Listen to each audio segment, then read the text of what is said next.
noite a todos. É com muita alegria e satisfação. Hoje é uma noite muito especial para a Sociedade Brasileira de Transplante de Medula Óssea, que tem, de alguma forma, a comemoração pelo sucesso da sua revista, que foi lançada em julho de 2020. Então, nós temos hoje a apresentação dos artigos mais acessados ao longo de 2022. É uma revista que tem mais de 5.000 usuários ao longo de 2022, com mais de 300 acessos diários, e com uma amplitude que vai de vários países, da América Latina, da Índia, da China, dos Estados Unidos, e também de países que são considerados países vizinhos e irmãos da nossa sociedade. Então, é com muita honra e com muita alegria que nós teremos essa noite em que os autores e os seus apresentadores terão 3 minutos para fazer um breve resumo do que eles publicaram, e nós teremos depois um debate, que isso sim, vocês podem enviar perguntas e será um bate-papo informal para que a gente possa discutir esses temas tão importantes e tirar as dúvidas que forem possíveis. Eu passo então a palavra para o meu parceiro e companheiro desse projeto, que é meu amigo Nelson Ramschlack, que é editor também dessa revista junto comigo. Nelson, por favor. Bom, Fernando, muito obrigado. Para a gente não perder tempo, eu vou, em primeiro lugar, apresentar o Anderson Simeone. E o Anderson ele tem 2 apresentações, eu vou pedir até que ele já faça em sequência, e que as 2 são semelhantes. Uma, ele vai falar sobre Current Use and Outcomes of Hematopoietic Stem Cell Transplantation, Brazilian Summary Slides, e a segunda é a mesma coisa, mas é o primeiro, The First Brazilian Summary Slides. Então, Anderson, por favor, muito obrigado e vá em frente. Boa noite, muito obrigado pelo convite, primeiramente. É um prazer estar aqui representando o grupo de trabalho de gerente de dados e muito orgulhoso em fazer parte desse projeto, o projeto do Registro Brasileiro, comandado pela SBTMO em parceria com o CBMTR. O objetivo do nosso trabalho foi a consolidação do Registro Brasileiro, fazendo a publicação dos dados demográficos e dos desfechos dos transplantes realizados no Brasil. Para a criação desses indicadores, nós utilizamos como base o Summary Slide, que é publicado anualmente pelo CBMTR e conta com os dados dos transplantes realizados nos Estados Unidos. Então, com isso, além de nós apresentarmos os dados, termos os indicadores dos transplantes brasileiros, os desfechos desses transplantes, como sobrevida global, por diagnóstico e estágio da doença, nós pudemos também comparar os nossos dados com os dados americanos. Então, isso também foi um grande indicador do Summary Slides brasileiro. Nós também publicamos dentro desse artigo a ferramenta de solicitação de dados, com o fluxo de solicitações para centros ativos, que participam no registro. Através de alguns critérios, eles podem fazer solicitação de dados para o registro e, passando pela seleção e autorização, receberem esses dados em forma de gráfico e poder participar. Então, as iniciativas para a consolidação do registro brasileiro tiveram resultados positivos, com o aumento do número de centros brasileiros filiados ao CBMTR ao longo dos anos, as qualificações do gerente de dados e as atualizações periódicas desses Summary Slides. Então, nós publicamos pelo 2º ano consecutivo, já estamos planejando a publicação desse ano com os dados dos transplantes realizados até 2022. Gostaria também de salientar a oportunidade para os centros que ainda não fazem parte do registro. Está aberta a primeira emenda de 2023 para a inclusão de novos centros. Então, os centros que têm interesse em participar, é muito importante a participação de todos os centros brasileiros, para que nós possamos cada vez mais publicar esses resultados com mais dados de transplante de todas as regiões do país. Então, os centros interessados podem entrar em contato com o grupo de trabalho de gerente de dados, que nós auxiliaremos na inclusão do centro no registro. Muito obrigado pela oportunidade.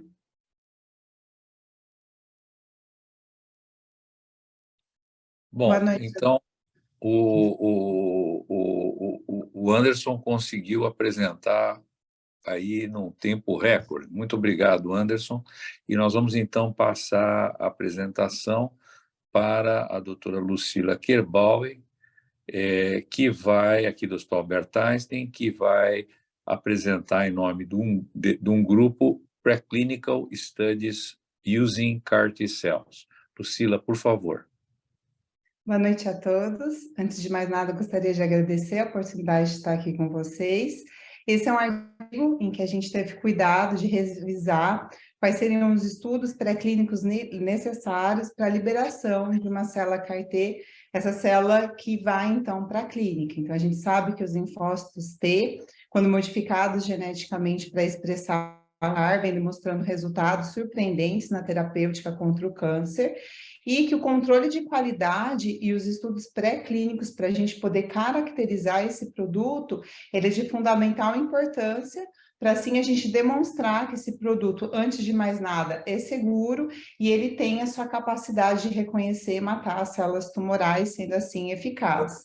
Então, o grande objetivo desse nosso artigo foi descrever quais seriam os estudos pré-clínicos, tanto in vitro quanto in vivo, necessários para a gente poder avaliar a funcionalidade dessas células CAR-T, assim como a segurança. Então, a gente descreve nesse estudo, sugere quais seriam os estudos farmacodinâmicos in vitro, considerando, assim, a caracterização dessas células, a atividade antitumoral, dessas células, qual o ambiente adequado para essas células serem manufaturadas, e também a gente expõe os estudos em vivo, então os animais que seriam mais indicados para os estudos, para a gente poder caracterizar a proliferação dessas células em vivo, a sua distribuição, as suas persistências, se essas células são tóxicas ou não em vivo e principalmente a sua atividade antitumoral.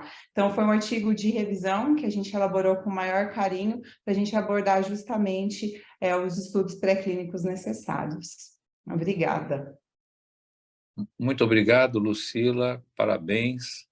E eu queria, então, passar a palavra para o meu querido Martin Bonamino, que tem comigo aí, a gente partilha, eu sou meio argentino, ele é argentino inteiro, então, que vai falar sobre CAR-T Cell Production, em nome de um grupo de autores. Então, Martin, por favor. Obrigado, Nelson. Grande momento aí para ser argentino. Vamos em frente. Então, dando sequência aqui ao que a Lucila trouxe, né? A gente também, até com um overlap grande do grupo, avançou um pouquinho para a abordagem de produção de células CAR-T. Então, embora existam, além desses dois sistemas aqui de transferência gênica, retrovírus e lentivírus, a gente tem uma tabela mais extensa que essa, um trabalho mencionando as outras opções, eventualmente de transferência gênica, a gente deu um foco aqui maior nesses dois sistemas de transferência de integração viral, né, com seus aspectos eventuais aqui de potenciais aplicações, não só em CAR-T, né, e as características que eles têm. Então, a gente organizou aqui, basicamente, uma descrição dos procedimentos, dos recursos humanos, dos requerimentos mínimos para a produção, pontos críticos de produção e riscos, os procedimentos operacionais standard, né, para a produção, material de partida, procedimentos, e, por fim, a gente aborda um pouco a questão da frequência de treinamento das competências dos grupos que tem que fazer, né? E, um último ponto aqui são os indicadores de qualidade que estão cobertos, até eu trouxe uma lista, resumo, que a gente tem no trabalho, né, de alguns dos aspectos que deveriam ser meio consenso, embora isso possa variar de acordo com a discussão com a agência reguladora, do que seriam critérios mínimos aqui de controle de qualidade para a gente ter um produto de CAR-T, seja ele feito com retrovírus, com lentivírus, sistema fechado, sistema aberto, enfim, sistema não viral. Claro que isso muda, por exemplo, o sistema não viral não precisaria certos controles de vírus recombinantes, os sistemas virais precisam, né? E aqui é a questão de doses, né, para balizar um pouquinho a discussão, isso aqui tende a mudar bastante ao longo do tempo, com produtos mais potentes, enfim, acho que é uma discussão aberta que a gente vai presenciar. Então, a gente faz um pouco essa discussão no trabalho também, né? Então, esse é um pouco o entendimento que a gente trouxe aqui, um guia que termina com uma tabela aqui com critérios de qualidade mais extensa, que eu não trouxe aqui, então eu convido todo mundo a ver. Acho que a gente tem um trabalho interessante aí de descrição, assim, em termos gerais, do que seria um processo e os critérios de qualidade para um produto de carteira, tá certo? Acho que era isso, Nelson. Obrigado. Obrigado, muito obrigado, Martim, parabéns novamente pelo artigo de vocês. Eu queria convidar o meu parceiro e querido amigo Fernando Barroso, presidente da sociedade, mas queria pedir antes a todos que, por favor, que tenham interesse em perguntas ou comentários, que coloque, por favor, no chat. E, com isso, eu peço, então, que o Fernando assuma a moderação dessas apresentações. Obrigado a todos. Fernando. Muito obrigado, Nelson. Eu tenho a honra de chamar a doutora Clarice Machado, que vai falar de Prevention and Treatment of Infection Complications Post-Hematopoietic Cell Transplantation. A Clarice é uma das líderes do nosso grupo de infectologia e contribui muito com a nossa sociedade. Clarice, por favor. Boa noite a todos. Agradeço aí, estou muito feliz de estar entre os artigos mais citados ao nosso grupo. E o conteúdo do nosso artigo, a gente tentou resumir numa forma de tabela para ficar mais, no sentido de ser um manual, para ficar mais fácil de acessar a informação, e ele foi dividido em 7 tópicos. O screening pré-transplante, as medidas profiláticas, o monitoramento laboratorial, manejo da neutropenia febril, antibiótico terapia empírica e as estratégias preemptivas,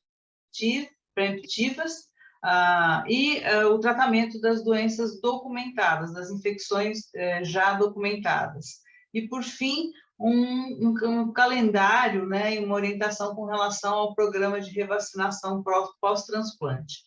Dentro de cada um desses tópicos, por exemplo, no screening, toda a parte do pré-transplante, a estratificação de risco, colonização de germe multiresistente, as sorologias que temos que fazer, atenção com as infecções endêmicas ou epidêmicas, e screening de vírus respiratório, muito importante agora com a Covid, e com relação às medidas profiláticas, todas as profilaxias, o que é indicado de profilaxia para cada, dependendo do risco do paciente.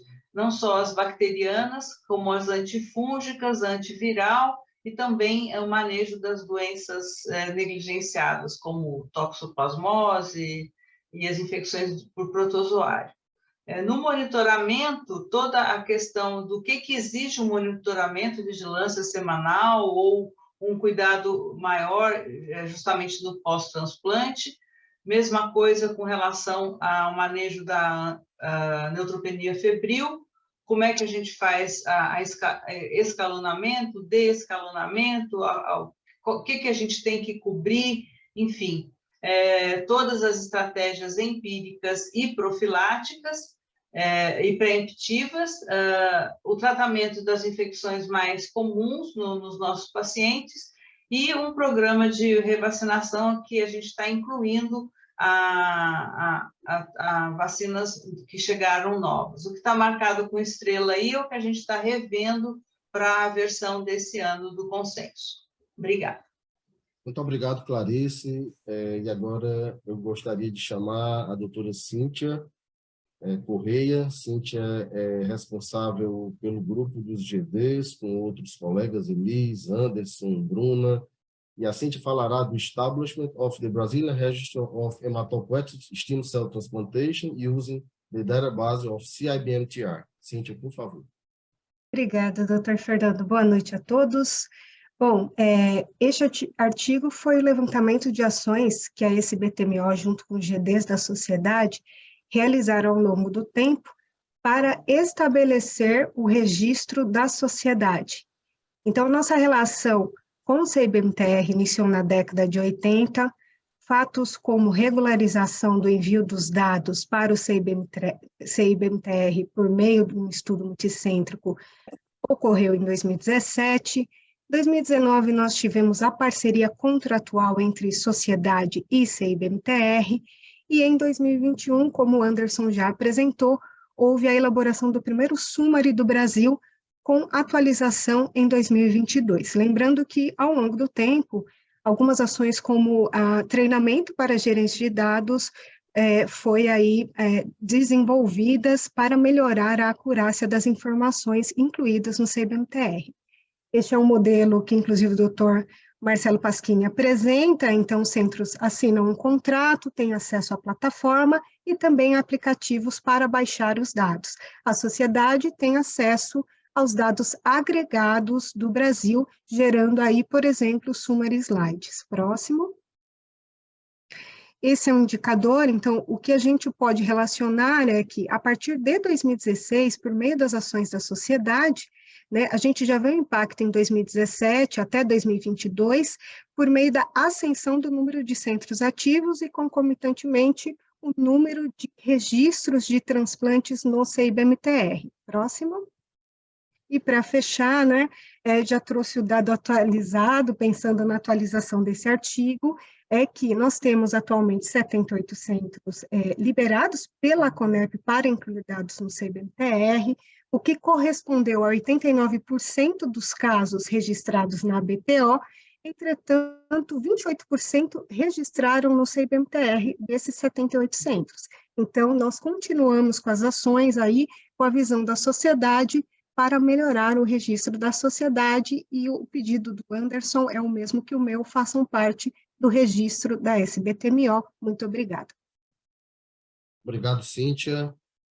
Parabéns pelo trabalho. Chamo agora a doutora Vaneusa Funk, que vai falar do Diagnosis and Treatment of GVAD. Vaneusa é professora da Universidade Federal do Paraná e é uma das líderes do grupo de doença do enxerto contra o hospedeiro da nossa sociedade, juntamente com várias pessoas. Por favor, Vaneusa. Boa noite a todos, obrigada pela oportunidade. A gente está aqui em nome desse grupo maravilhoso que tem cada vez produzido mais junto, e com a liderança da Mary, e a presença do Afonso, da Maria Cláudia, e de tantos outros que estão e que construíram junto esse consenso, né? A ideia desse artigo foi colocar pontos bastante importantes na nossa prática clínica, de forma atualizada e, segundo o próprio consenso, com todos os níveis de evidência e graus de recomendação. Então, foi colocado uma tabela dos regimes de profilaxia, vistos que a gente teve vários dados novos em relação, principalmente, à ciclofosfamida pós, tanto no cenário mieloablativo como no cenário de RIC. A gente também falou um pouquinho sobre a doença do enxerto contra o hospedeiro aguda e sua classificação, a MED, que agora tem sido mais utilizada, a classificação do NIH para a doença do enxerto contra o hospedeiro crônica, uma coisa muito importante no nosso dia a dia, que são os critérios de refratariedade, resistência e dependência de corticosteroides, e também a gente procurou elencar com seus respectivos níveis de evidência os tratamentos tanto para a doença do enxerto contra o hospedeiro agudo secundários, né, quanto o tratamento para a doença do enxerto contra o hospedeiro crônica, tratamento secundário também para a doença do enxerto contra o hospedeiro crônica, com todas essas drogas novas e seus graus de evidência e níveis de recomendação. Então, é um artigo que vale muito a pena ler e que foi construído a muitas mãos e que tenho certeza que vai ajudar bastante na nossa prática clínica. Obrigada. Muito obrigado, Vaneusa. Eu passo a palavra, então, agora para a nossa diretora científica e vice-presidente da Latin American Bone Marrow Transplantation, a professora doutora Carmen Bonfim. Por favor, Carmen. Obrigada, boa noite a todos. Não esqueçam de ir colocando as perguntas no chat. Como todo mundo está cumprindo muito bem o seu horário, nós vamos ter tempo para as perguntas. Então, eu gostaria de chamar a nossa próxima convidada, a professora Ana Luísa de Mello Rodrigues. Ela vai apresentar sobre o transplante de células tronco hematopoéticas em pacientes com leucemia mieloide aguda pediátrica, que é um consenso de 2020 da SBTMO e da SOBOP. Doutora Ana? Bom, então queria agradecer por esse espaço que a gente teve, né? Nós conseguimos publicar, então, as indicações para as várias doenças pediátricas, agradecer também por a gente ter conseguido ficar, então, entre esses mais lidos aí, e quais que são os nossos highlights, né? Então, a gente vai frisar muito a importância da avaliação genética da LMA, porque é dessa forma que a gente vai conseguir indicar precocemente os pacientes que têm indicação já ao diagnóstico, uma vez que a gente sabe que as doenças mais agressivas, em 6 meses, essas LMAs vão recidivar. Então, se você conseguir fazer uma avaliação genética completa nesse paciente, você vai indicar ele antes da recidiva, dando mais chances para esse paciente.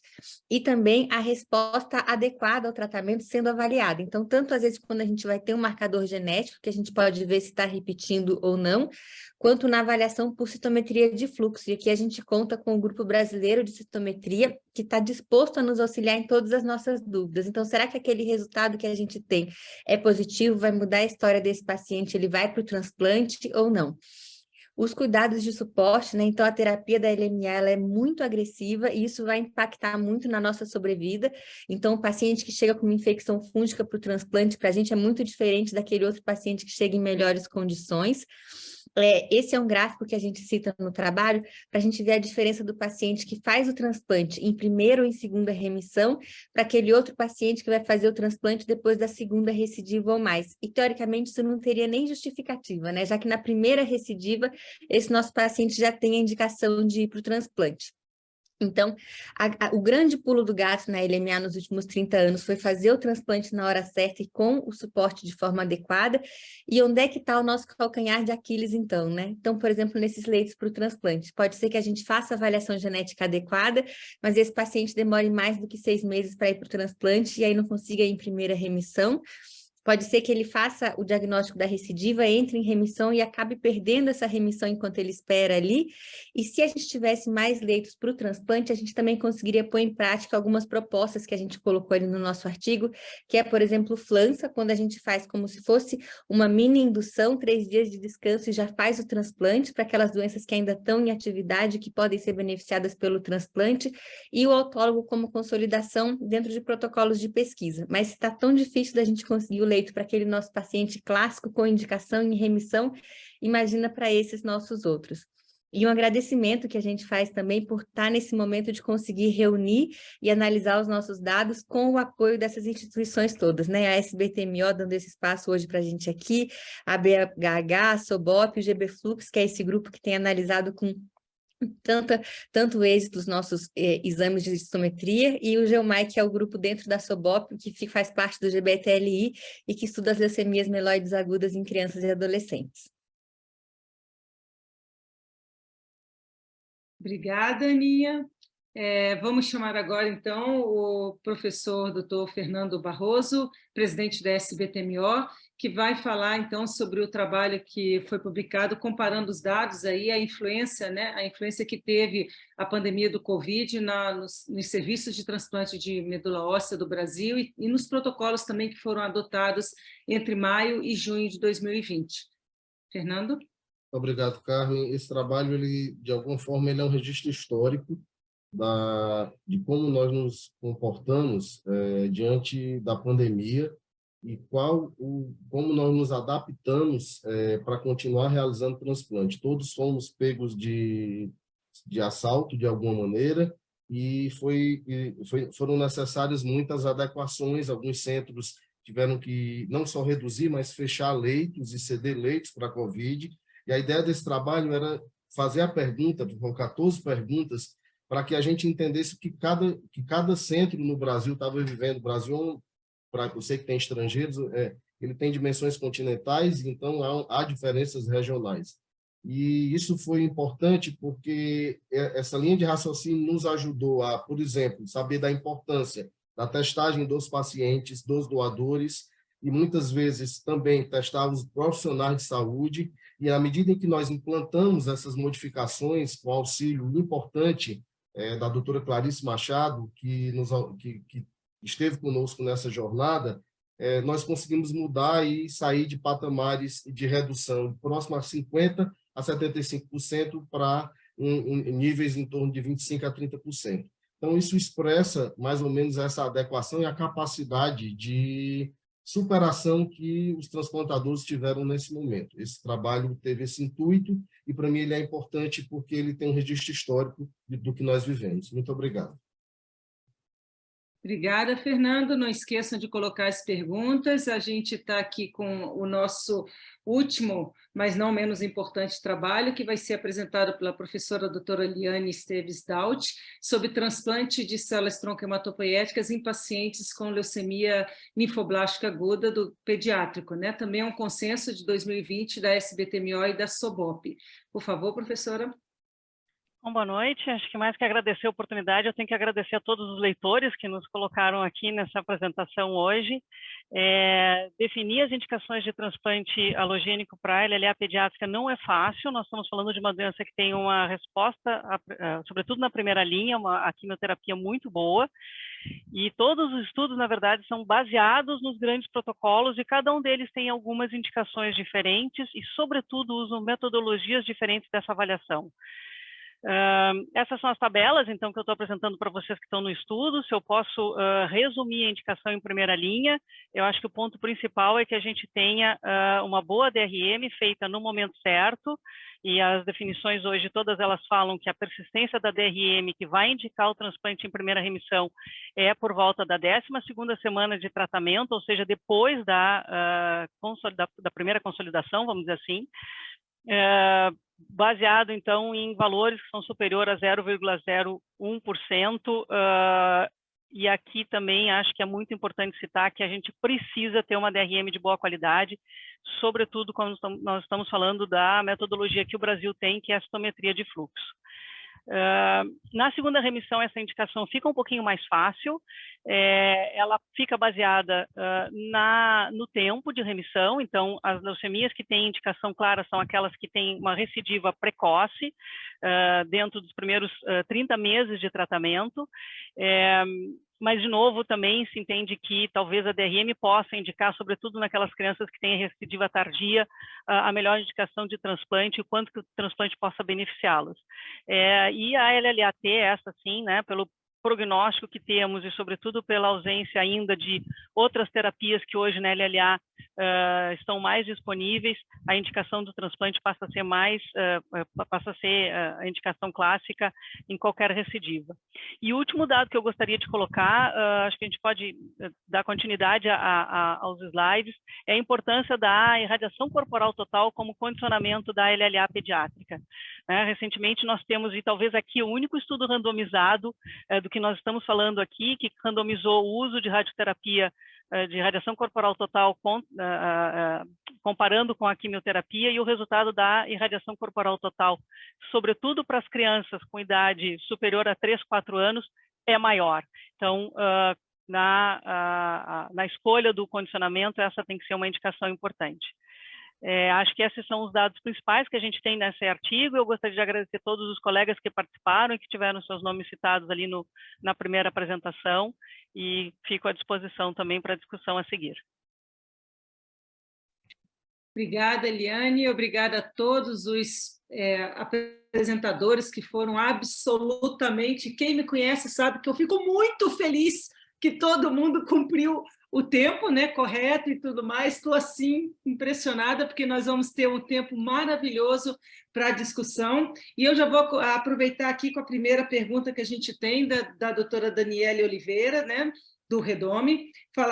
Primeiro agradecendo a todos pelas apresentações, que ela já teve a oportunidade de conversar com o Martin, mas gostaria que ele comentasse um pouco mais como ele enxerga as perspectivas atuais de ampliação do acesso às terapias com CAR-T, sobretudo diante da sinalização recente do SUS, do Ministério da Saúde. Desculpe. Obrigado, Carmen. Oi, Daniela, tudo bem? Olha, não sei exatamente qual sinalização, né? A gente está tendo aí sinalizações reais de que isso vai ser um problema real, né? Um problema que a gente vai ter que enfrentar. E eu acho que até queria ouvir os colegas aqui. A gente vê alguns modelos, né? A gente tem os produtos aprovados, a gente está tendo aprovações, judicializações, enfim, acho que a gente tem um desafio grande. E a gente tem um sentimento e algum investimento por parte do Ministério em iniciativas locais, né? A gente tem representantes aqui de algumas delas. locais, digo, de produção point of care, né, no próprio centro onde vai ser tratado. Eu entendo que esse é um modelo que também está sendo estudado e fomentado, e claro que depois a tomada de decisão vai ser basicamente feita com os dados dos estudos que vão ser feitos, de custo-efetividade, etc. Acho que a gente ainda demora um pouco para conseguir ter esses dados, né, maduros o suficiente para subsidiar essa discussão. Mas esse é o cenário que eu acho. Acho que o governo está disposto a investir, mas a gente tem que ver que soluções saem, né? E a gente pode ouvir um pouco aqui os colegas, porque tem diferentes grupos aqui que estão fazendo propostas que não são exatamente iguais, então é interessante que a gente tenha essa diversidade até dentro aqui né, dos membros da SBTMO. Mas é isso, queria ouvir um pouquinho os outros também. Eu acho que tem esses dois caminhos, né? Vai ter o caminho da negociação eventual e vai ter o caminho do investimento para a produção localizada ali, né? No próprio centro. Acho que Lucila e Fernando podem comentar também rapidamente, né, sobre isso. E a Clarice, desculpa, também está com a mão levantada. Acho que uma das preocupações que a gente teve, até porque, por isso, né, que a gente quis preparar esse manual, foi realmente trazer para a população, para os pesquisadores que têm o interesse de repente, ter o seu produto próprio, institucional, se tornando um produto que vá para a área clínica um dia, quais seriam as diretrizes, né? Como deveria seguir. Uma das opções que realmente aqui no Einstein a gente tomou isso desde 2020, a gente está tentando, e eu acho que agora vamos realmente conseguir, foi através de um estudo clínico, né? Porque é um estudo financiado pelo PROAD, então pelo Ministério da Saúde, e que a gente quer tratar pacientes do SUS. Esse estudo já está em andamento, aproveita aqui para falar. Quem tiver paciente já tem uma listinha, então peço até desculpa, porque alguns já mandaram a solicitação já faz um tempo, e eu sei que alguns, infelizmente, não vão ter condições de ser tratados pelo tempo de espera, que já mandaram esses pedidos, mas a gente tem esse objetivo de tentar tratar, sim, dentro desse projeto, pacientes do SUS, e a nossa intenção é realmente, igual o Martin falou, tentar fazer um CAR rápido. Então, não vai ter congelamento, é um CAR que a gente manufatura, infunde a fresco, com a intenção de ser rápido esse processo, e quem sabe, como com a ajuda do Ministério, é um processo em colaboração com o Ministério da Saúde, financiado, a gente tem uma opção aí de ter um futuro tratamento, né? Ainda o estudo, está ainda em fase de pesquisa, é um estudo fase 1, mas é o comecinho de tudo, né? Visando um dia virar um fase 2 e, quem sabe, um registro. E a gente tem desafio, sim, acho que o doutor Fernando vai falar, infelizmente não estamos tendo várias negativas de plano em relação ao CAR comercial, muita tentativa por meio de eliminar, então o grande desafio que acho que a gente está enfrentando agora é realmente convencer, vamos dizer assim, as operadoras, tentar olhar as operadoras isso como um medicamento que precisa ser realizado, mas vemos várias iniciativas sendo colocadas e eu consigo enxergar o futuro promissor para aqui para o Brasil em relação à terapêutica com as células CAR-T. Eu vou conceder a palavra à Clarice e eu gostaria de falar posteriormente. Obrigada, Fernando. Não, é um pensamento, né? É um procedimento tão caro. Eu queria saber se os grupos têm alguma tratativa, têm conversado sobre centralizar alguns centros para fazer isso, para oferecer os produtos para os demais centros, porque muitos vão acabar ficando de fora, né, do acesso. Então, eu queria saber como é que as pessoas que estão trabalhando já com isso pensam com relação a essa questão. Obrigado, Clarice. É fundamental essa discussão, né, e muito atual, digamos. O CAR-T-cell, ele surge dentro desse contexto como uma opção, muitas vezes, salvadora e única opção, e, de certa forma, ele jogou de maneira muito clara a dificuldade do acesso e as desigualdades sociais, né? Por outro lado, se você for olhar o cenário no mundo inteiro, 80% do CAR-T do mundo é da indústria e 20% é acadêmico. Isso é uma realidade, tá? Muito clara. Se essa realidade se adequa para os países de low income, medium income, os países em construção, né, os países do terceiro mundo, como queiram chamar, é muito pouco provável. E é muito pouco provável. Então, eu acho que os órgãos competentes, o Ministério da Saúde, as pessoas envolvidas com políticas públicas de saúde, que têm a percepção da importância disso, precisam entender, precisam compreender, precisam estimular projetos tais como esse que a Lucila citou, projetos tais como que o Martin citou, e projetos como que nós iniciamos aqui na Universidade Federal do Ceará, junto com o EMOSSE, há 6 anos atrás, um projeto, e agora nós estamos submetendo estudo de fase 1, semelhante ao que a Lucila está colocando. Então, é numa região totalmente distinta, né, região Nordeste, mas, assim, nós temos uma luz no fim do túnel. Desde 2021, nós iniciamos, através da Sociedade Brasileira de Transplante de Medula, uma discussão com grupos na tentativa de ter trabalhos acadêmicos e disponíveis de acesso. Então, hoje nós temos um memorando outstanding, um MOU, com o Hospital Clínico de Barcelona, da Sociedade, e que envolve a Latin American Bone Marrow Transplantation e a Sociedade Brasileira de Transplante de Medula.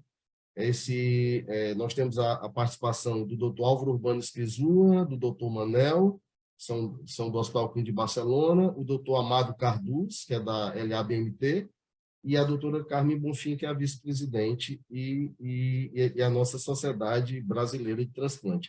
Então, o grande gargalo dessa história toda, Clarice, um dos aspectos, além de vários outros, mas tem um deles, é o acesso ao vetor viral, né?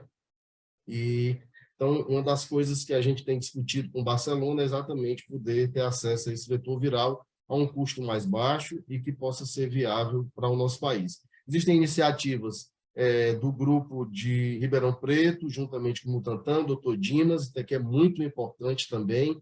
A gente acredita que isso vai ser bastante relevante dentro da nossa realidade e gostaria só de finalizar, para não falar mais, de que a situação do Brasil é uma situação distinta perante os outros países da América Latina. Não existem iniciativas robustas de cartilha acadêmico fora do nosso país, hoje, em 20 países da América Latina. Desculpa. Martin, por favor. Não, eu ia exatamente complementar, Fernando, eu concordo com o teu comentário e com relação à pergunta da centralização. Acho que a gente tem caminhos diferentes de centralização, né? Acho que, eventualmente, tem centralizações de produções para cobrir certas áreas, isso de produção das células CAR-T, e não há a menor dúvida, você tocou no ponto aqui dos gargalos, né? Como o vetor viral e eventualmente, alguns insumos, de que centros como o Butantan, a Fiocruz, enfim, centros produtores, né? Que existem outros também no Brasil, de insumos, tem um papel importante aí que a gente possa explorar, digamos, né, assim, no ecossistema, de produzir essas coisas que a gente vai ter tanta dificuldade de ter para fazer as iniciativas locais. Então, acho que tem a centralização dos insumos também, que é importante, não a centralização apenas das células CAR-T sendo produzidas.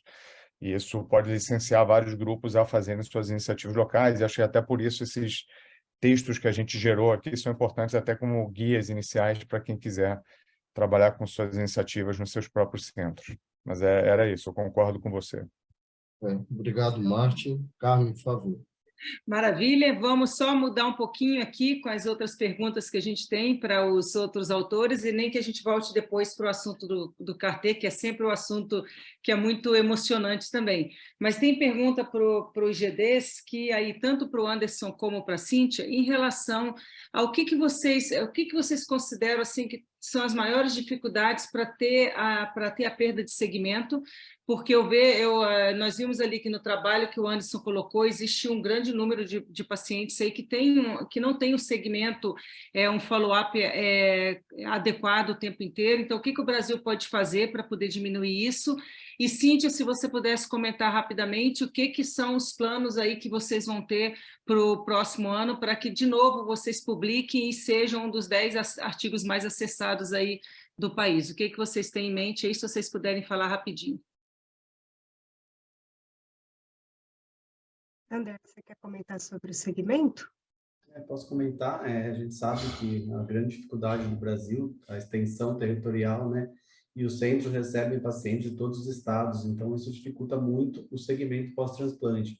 Então a gente tem desenvolvido algumas estratégias dentro do serviço compartilhado com os grupos, até mesmo a Cíntia comentou esses dias uma estratégia de transferência do paciente. Agora, com mais centros entrando no registro, nós temos a possibilidade de o paciente fazer o transplante aqui em Jaú, por exemplo, e fazer o segmento em Fortaleza. A gente consegue transferir esse paciente para o serviço de Fortaleza manter o segmento dele. Então, isso conseguiria auxiliar-nos a deixar o segmento dos pacientes mais completos.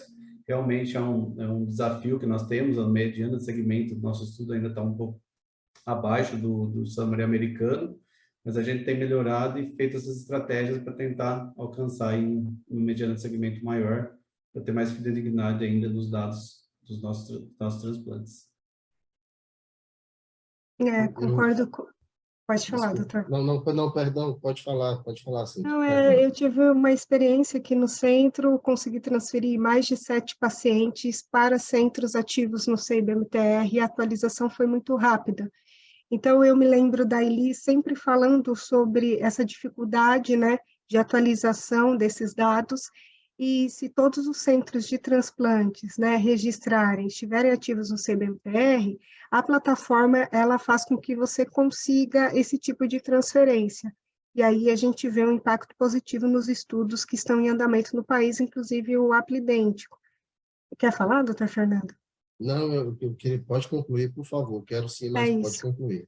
E só para concluir, né, doutora, nós temos atualmente 77, né, aprovados pela CONEP, ou seja, que são aptos a incluir dados no CIBMTR, mas nós temos algumas situações que acabam impedindo os centros de continuarem até a inclusão dos dados, que, por exemplo, é a assinatura do contrato com o CIBMTR.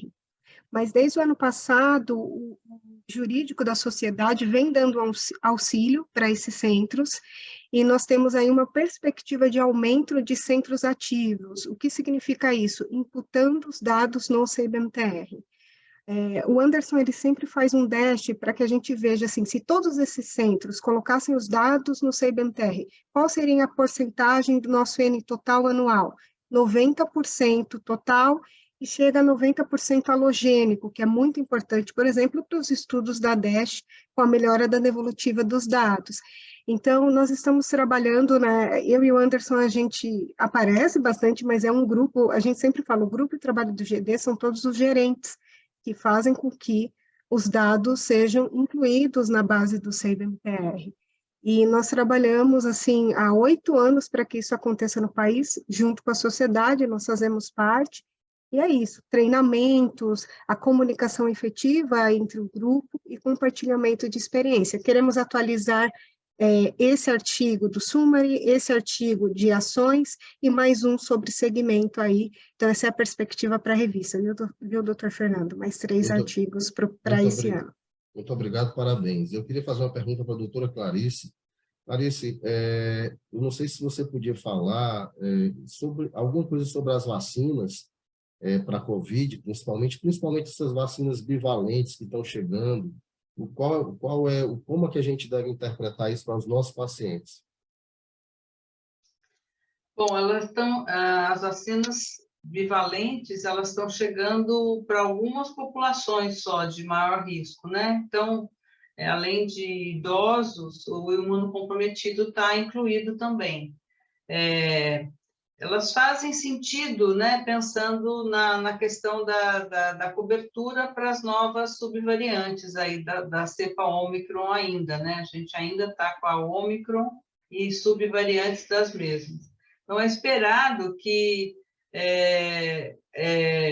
esses anticorpos que vão se perdendo ao longo do tempo, um boost com uma vacina que vai desenvolver anticorpo específico para cobrir principalmente essas subvariantes, eu acho que está indicado, e eu acho que a gente vai, em breve, colocar alguma recomendação aí no site com relação a essas novas vacinas, né? Então...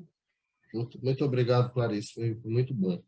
Nós temos a honra de ter aqui a doutora Mary Flowers conosco nesse painel, e, a bem da verdade, eu ia fazer uma pergunta para a Vaneusa, mas faço para as duas. E, Vaneusa, com esse seu trabalho, que no fundo são orientações sobre o manejo do doente com doença do enxerto, tanto agudo e crônico, a gente sabe que hoje nós dependemos de tantas novas drogas e tantas vias de sinalizações, e a compreensão é cada vez maior.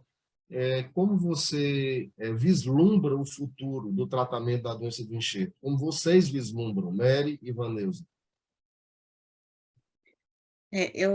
Depois a Mary complementa. Eu acho que aqui no Brasil, né, Fernando, acho que a gente tem um problema sério de acesso, né? A gente tem aí o surgimento de novas drogas, de novas estratégias de tratamento que parecem ser, pelo menos até agora, superiores, né, pelos estudos clínicos que foram publicados às anteriores que nós tínhamos, mas na nossa realidade muito pouca gente tem acesso a elas, e eu acho que esse é um problema muito importante que deve ser cada vez mais debatido entre nós. Então, um desses gargalos é que a gente precisa equalizar ou ter um pouco mais de equidade aí nesse acesso, mas acho que a gente progrediu muito, né? Então, não só no tratamento, mas antes disso, na padronização, na classificação, na padronização da linguagem.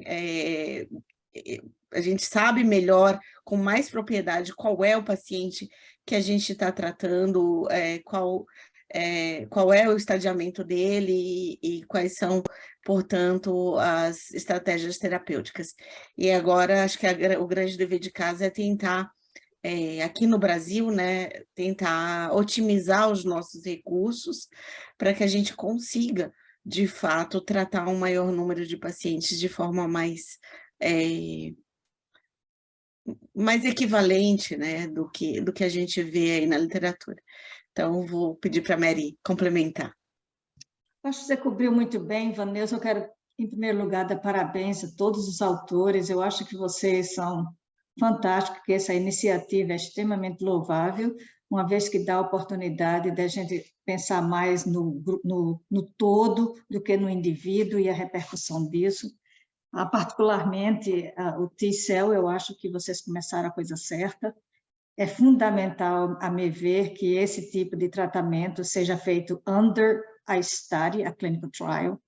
Eu acho que é fundamental fazer isso, porque preenche os critérios necessários para qualidade, para safety e para a qualidade de todos. Então, produção, centralizar, tudo isso é importante, e o Brasil é muito grande, pode ser que tenha vários diferentes options que vocês estão olhando.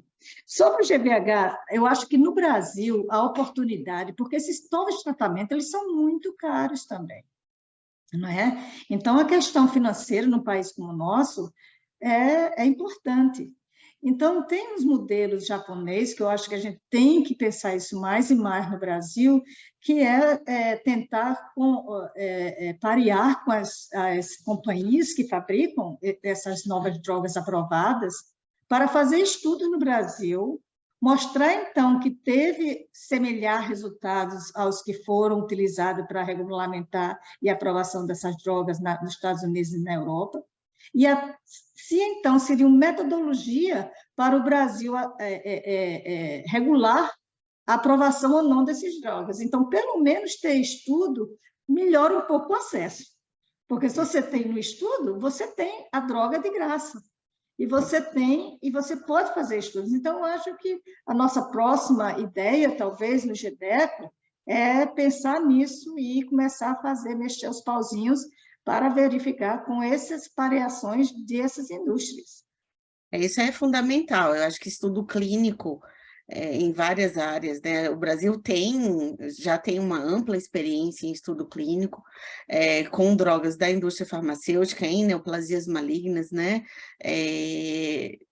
vários centros brasileiros, então está na hora realmente de também incluir o Brasil no mapa dos estudos clínicos de DEST, né? Sem dúvida, e isso aqui nos Estados Unidos começa com o investigador, não começa com as instituições. Logicamente que os CTNs, a CTN, The Clinical Trials Network, eles têm também que fazer essa negociação, mas eu acho que a gente está num momento que a gente precisa fazer a negociação e vamos ver se eu, junto com vocês, a gente começa a mexer os pauzinhos. Muito obrigado, Mary. Carmen, por favor. Maravilhoso, né? Nós temos aí poucos minutos até terminar nosso horário. Eu queria só fazer uma colocação, então, tanto para a Liane como para a Ana Luísa, em relação a essa parceria maravilhosa que vocês têm, que nós temos, né, dentro da SBTMO, com o grupo da DRM, porque tanto a Liane abordou isso no consenso, como a Ana Luísa também. Então, eu queria saber como é que está sendo aí, quais são os planos para os próximos trabalhos, né? Liane, eu sei que está acontecendo um trabalho aí de transplante em LLA. Ana, eu tenho certeza que a gente vai ter que atualizar os estudos aí, porque essa revisão que a gente acabou fazendo foi uma revisão um pouco mais antiga, né, dos resultados. Então, eu queria que vocês comentassem um pouquinho aí sobre esse consenso e as novas perspectivas aí para os próximos anos aí dentro do grupo pediátrico.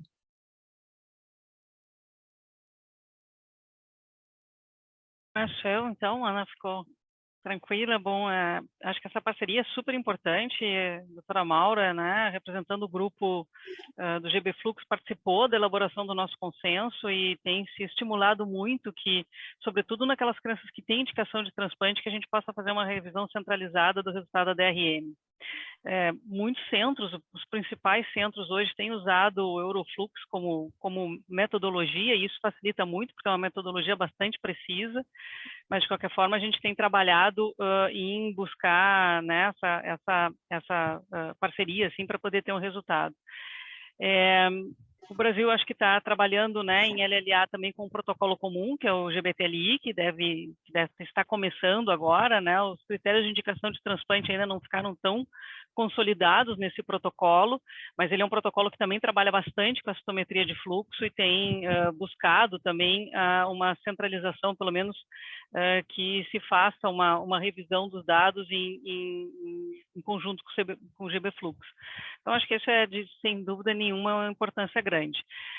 Iniciativas paralelas, a gente tem também, né, tentado trazer um pouquinho a DRM por PCR também, que eu acho que é importante ter duas metodologias, né, e alguns centros fazem, a gente está buscando estabelecer isso também no nosso centro, e assim que estabelecido também poder oferecer para as outras instituições, e de alguma forma a gente está controlando as duas metodologias e usando, acho que essa aqui vai ser a principal referência para a indicação de transplante em LLA pediátrica em todas as situações. Não sei se respondi, Aninha, passo a palavra.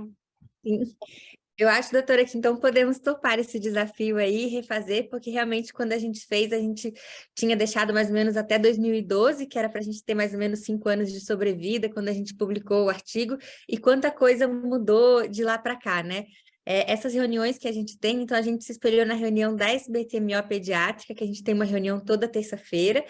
Então agora, por exemplo, para as pessoas que tratam os pacientes com LLA, eles vão ter uma oportunidade de toda quarta-feira e segunda-feira ter acesso ao Dr. Raul e a doutora Maria Luceli, é quase um café com experts, assim, a doutora Carmen também está no grupo ali do GBTLI.